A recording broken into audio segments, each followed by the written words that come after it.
বিশ্ব জননী মাতা মনোমোহিনী দেবী, পিতা শিবচন্দ্র চক্রবর্তী, পিতার ঔরসে বিশ্ব জননী মাতা মনোমোহিনীর কোল আলোকিত করে সেই মোহিনী দুলাল 1295 বঙ্গাব্দে 30 ভাদ্র, ইংরেজি 14 সেপ্টেম্বর 1888 খ্রিস্টাব্দ পূর্ণ তালনবমী তিথিতে পূর্ণত পদ্মা ভাগীরথীতে সেই বিপ্র ঘরে, ব্রাহ্মণের ঘরে, বিষ্ণু যশা বংশে সেই পূর্বে কথিত মহাপ্রভুর সেই কথা রক্ষার্থে এবার অনুকূল রূপে তিনি আবির্ভূত হয়েছেন। অশোকাকান্ত রোনাদ সুরাসুর জন ঈশ্বর অনুকূল সদাব্রত পদ্ম পদ্মাবতক সমাহ। কালী প্রসন্ন সিংহের অনুবাদের মহাভারত 149 অধ্যায়ের 50 নম্বর শ্লোকে এই শ্লোকটি উল্লেখিত হয়েছে। অশোকাকান্ত রৌনাদ সুরসুরি জনৈশ্বর অনুকূল সদাব্রত পদ্মা পদ্মাবতক সমাহ।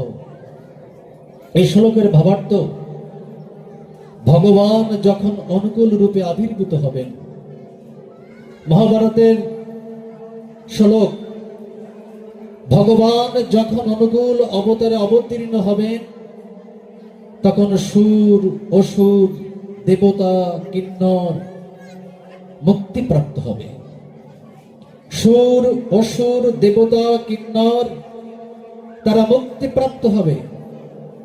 শুধু তাই নয়, তার একটি পদ্ম পলাশ লোচন চাহনিতে, তার একটি পদ্ম পলাশ লোচন চাহনিতে এই জগতের সমস্ত জীব মুক্তিপ্রাপ্ত হবে।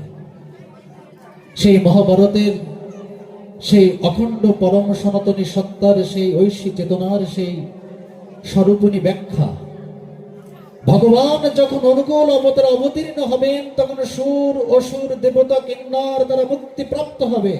শুধু তাই নয়, তার একটি মাত্র পদ্ম পলাশ লোচন চাহনিতে এই জগতের সমস্ত জীব উদ্ধার পাবে, এই জগতের সমস্ত জীব মুক্তিপ্রাপ্ত হইবে। মা নাম রেখেছিলেন অনুকূল। অকুলে পড়িলে দিনহীন জনে নোয়াইও শির কহিও কথা, কুল দিতে তারে শুধু প্রাণপণে লক্ষ্য করি তার নাশিও ব্যথা। ভগবানের অসংখ্য অজস্র নামের মধ্যে একটি নাম অনুকূল। এই অনুকূল শব্দটা যখন আমরা উচ্চারণ করি তখন আমাদের অন্তর জগতে একটা ভাবের একটা উন্মোচন হয়, অনুকূল। কারণ আমাদের জীবন কিন্তু কোনো প্রতিকূলতার মধ্যে থেমে থাকতে চায় না।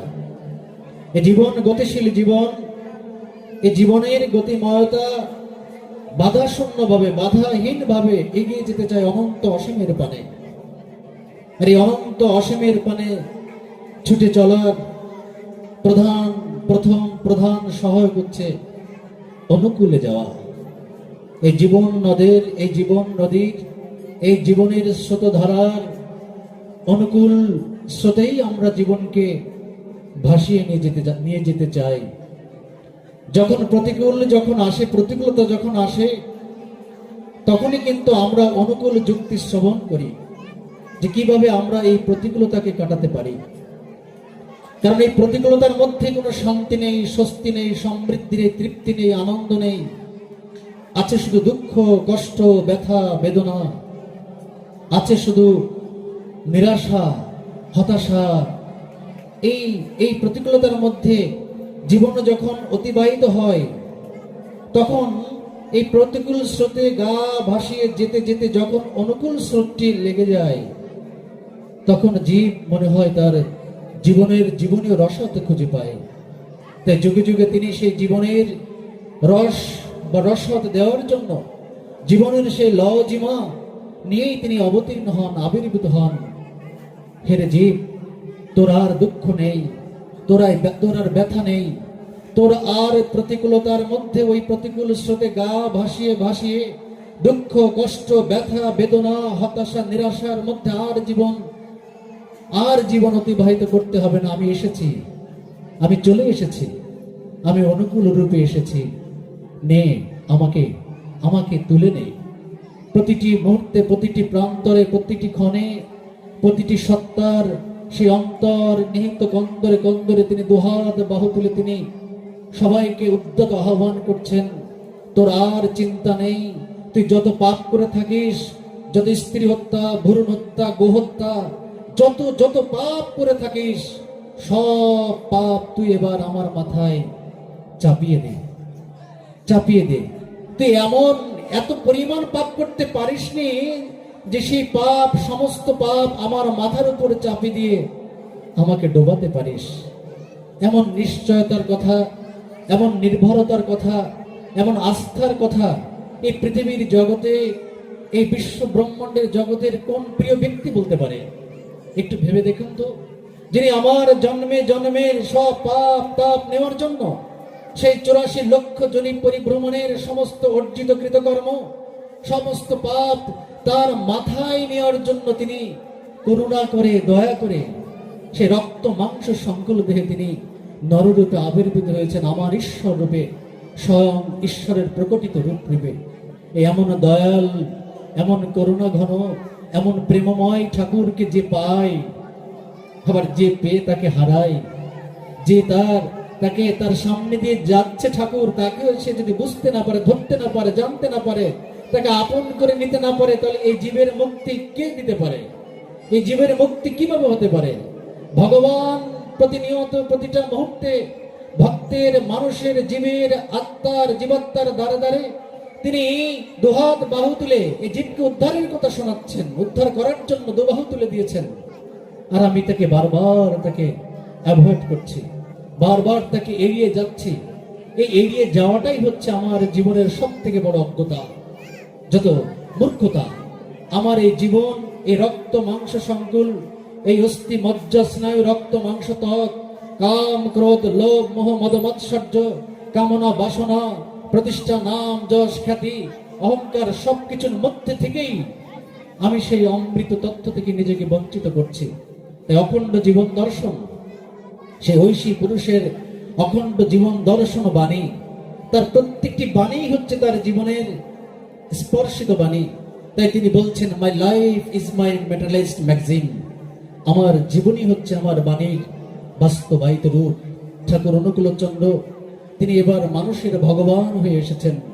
জগতের সমস্ত ঐশ্বর্য, জ্ঞান, ভালোবাসা, জগতের সমস্ত ঐশ্বর্য জানা, ভালোবাসা ও কর্ম যার ভিতর সহজ উচ্চারিত, যার প্রতি আসক্তিতে মানুষের জীবন জগতের সমস্ত বিরোধের চরম সমাধান লাভ হয়, তিনি মানুষের ভগবান। আর এই সমস্ত বিরোধ শুধু ব্যক্তি জীবনের নয়, দাম্পত্য জীবনের, সমাজ জীবনের, সাংসারিক জীবনের, সামাজিক জীবনের, রাজনৈতিক জীবনের, অর্থনৈতিক জীবনের, সমগ্র জীবনের সমস্ত বিরোধ চরম সমাধান পাওয়ার জন্য দেশ বিদেশের সেই বিখ্যাত বিজ্ঞানী, দার্শনিক, গবেষক, শিক্ষিত চিকিৎসক, ঔপন্যাসিক, প্রাবন্ধিক, লেখক, যত স্তরের, সমগ্র স্তরের সেই প্রজ্ঞাবান পণ্ডিত ব্যক্তিবর্গ, কি রাজনীতিবিদ, কি রাষ্ট্রনায়ক, কি অর্থনীতিবিদ, কি দার্শনিক, সমস্ত স্তরের মানুষ এই সমস্ত বিরোধ নিরসন করার জন্য সেই মানুষের ভগবান প্রেমময় ঠাকুর শ্রী ঠাকুর অনুকূলচন্দ্রের কাছে ছুটে এসেছিলেন। তাই তার প্রত্যেকটি বাণীর মধ্যে রয়েছে তার সত্তা, প্রত্যেকটি বাণীর মধ্যে রয়েছে তার জীবনের সেই ঐশী চেতনা, ঐশী জীবন। এই যে দিব্য জীবন কেন বলছি? দিব্য মানে দীপ্তিমান জীবন। সেই দীপ্তিমান জীবনের, জ্যোতির্ময় জীবনের, আলোকমান জীবনের অনুসারী যারা হয়, তারাও সেই আলোকের অধিকারী হয়, তারাও সেই দীপ্তির প্রভায় বিভূষিত হয়। তাদের জীবন সেই অজ্ঞতার অন্ধকার থেকে আলোকময় জ্যোতিষ্মান জীবনের সাথে যুক্ত হয়ে যায়। এই বাণীকেই আমাদের জীবনের একমাত্র সম্পদ রূপে গ্রহণ করতে হবে।